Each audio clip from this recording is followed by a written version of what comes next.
When we first hooked everything up, for the first time of being able to move my hand, it was a big shock because, it's something that I hadn't moved in about 3.5 years at that point.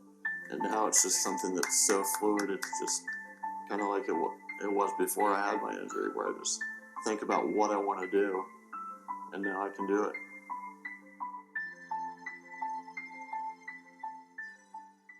Several years ago, Ian had an accident while on a family vacation.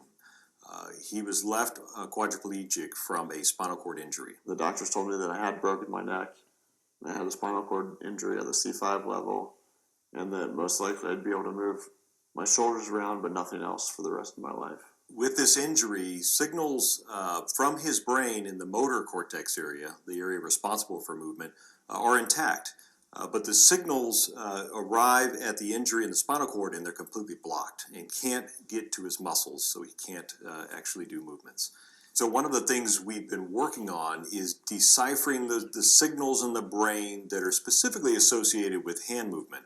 We placed a tiny implant into the motor area of the brain, and we have a connector secured to the skull, and this is kind of our window into Ian's neural activity. So now, once the system is connected, we show specific images of different types of hand movements. And we record the signals specifically from the brain that are associated with those movements, and we learn how to actually decipher those signals. So if I think about opening my hand over and over again, they can see what's kind of lighting up, and then they know that that's me thinking about opening my hand.